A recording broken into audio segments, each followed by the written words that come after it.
vast landscape of streaming setups, finding the balance between aesthetics and functionality can be a journey on its own. Being a Twitch partner myself, I've learned that a seamless streaming experience isn't about having the flashiest setup, but rather one that aligns with your needs and style. Many of you guys have been curious about the gears that I use behind my Twitch streams, and today I'm here to pull back the curtain and show you guys what I use on a day-to-day basis. Hey there, it's Tangos here. While Twitch still holds a special place in my heart, I've been exploring the horizons of YouTube as it showcases a different side of my creativity. If you guys are up for it, I have inserted the link to my Twitch channel down in the description box below. Gone are the days of me chasing an entire aesthetic setup, but rather nowadays, I prioritize myself more on functionality. So if you guys are expecting a setup straight out of a sci-fi movie, I'm afraid that that's not what I'm going to be showing you guys today. But rather, it's going to be more of a practical and cozy streaming space. So without further ado, let's just jump right into it. This table I have here is what I have since the beginning of my setup, and it's the first table that I've ever owned. It's a really simple one, and I remember buying it from IKEA a few years back for around $50. It's a pretty small table that measures 100 by 60 cm, and as this desk here is specifically for gaming and streaming, I don't really need much space. I'm currently running a single monitor setup, and if I ever do need to read stream chat, I have my phone with a kickstand that allows me to do so. I do not use a motorized desk, and it's as simple as it can get. If I ever have to adjust the height of my setup, I simply adjust my chair instead.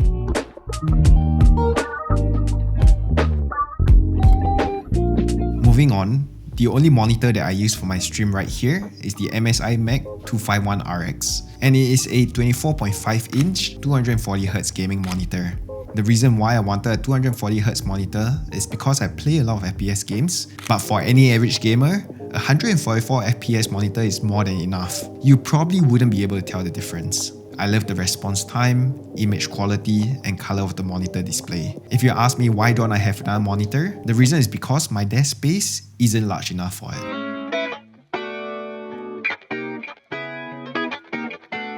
The monitor light bar that I'm using is the Screen Bar Halo from BenQ. I love how it has an external backlighting that helps illuminate the wall behind my monitor.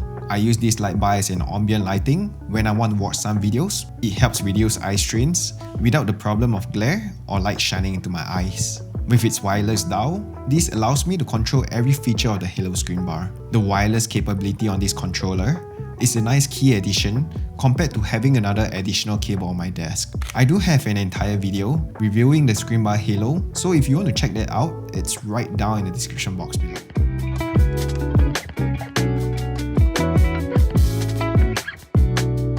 Here I have with me the peripherals from Logitech, which is the G Pro X Superlight 1 and the Logitech G740 mousepad. I used to use the Logitech G Pro X Superlight 2, but have switched back to 1 because I'm just more used to it. If you want to find out more on the differences between the two mouse, I also have a video on it down in the description box below. The beauty of this mouse lies in its simplicity, and it comes in a very nice magenta color.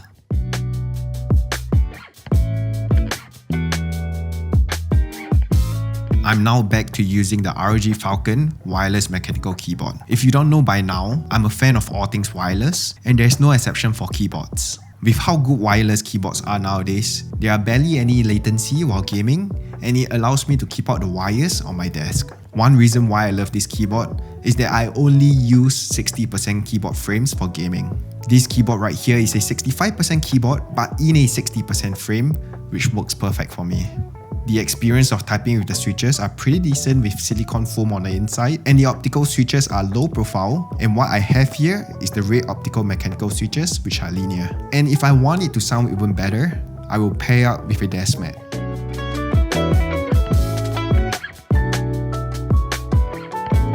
Next off is the microphone. This is a plug and play USB gaming microphone, and I use it for streams. The main reason why I use it is because of this one-touch mute button right here at the top. Once touched, your mic will turn red to signify it's muted. There's also a multi-control knob that helps you to control your volume input and output. Originally, it comes with a metal shock mount, with elastic suspension cables that help isolate the microphone from external vibrations. There's also a knob to adjust the tilt angle on the microphone.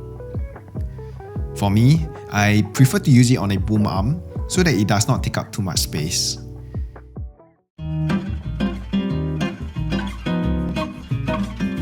Speaking about Boomarm, what I have here is the BA91 Boomarm from Mauno. It's cheaper than all the other branded Boomarms out in the market, but it still delivers in quality. It's compatible with all kinds of shock mount with different thread sizes. This is made out of aluminium alloy, so it's pretty sturdy yet lightweight. It's a 360 degrees rotating boom arm, so it's really flexible and it doesn't squeak. It holds itself in place, so it's pretty straightforward to use. This boom arm also helps with cable management, where there are rubber gaskets within it, which allows you to hide any cables running down from your microphone. The headphone I use is the Logitech Pro X wireless headset, and yes, it's wireless again. The reason why I keep going back to Logitech is because they probably have one of the sturdiest headsets. The headset feels like it's built really solidly, buttons are sturdy, and it looks really good. The audio quality on this thing is pretty clean, and I'm able to wear this headset across my house to the kitchen while still hearing what's going on in the game. I'm able to game for more than half a day with it and wear it for long periods of time very comfortably. I've since switched to using the StreamCam from Logitech. This is a very simple webcam that works as a plug and play, and it allows myself to broadcast in Full HD 60fps. This webcam gets the job done, and I will usually do some custom tweaks with the settings within OBS or in Logitech G Hub. Having a decent webcam is half the battle won. When it comes to streaming, the other important half is the lighting.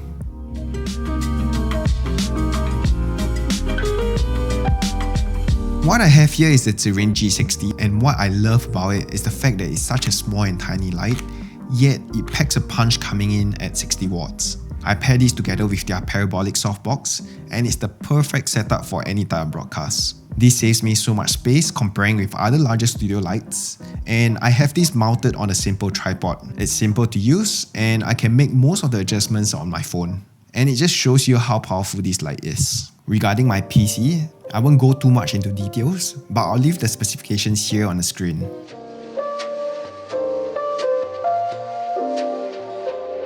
Finally, the chair that I use and move between my streaming and productivity desk is the ErgoTune Supreme V3 in Aqua Blue. I tend to look for ergonomic chairs that are able to provide me with more back support. As it's made out of mesh material, it is also more breathable. There are so many adjustable points where I'm able to move almost every single part of the chair to fit my needs. Comfort with back support is my main priority, and it's been great so far. Alright everyone, so this is not a crazy expensive kind of setup, but it's practical and it gets the job done. If there was something that I could do to immediately improve my setup, it would be upgrading the desk right now into a larger adjustable standing desk. It's pretty much a no-brainer because it gives it so much more space, and I'll be able to include more things on the desk. Thank you so much for watching. If you guys enjoyed watching it, please give a like on this video and do subscribe to the channel.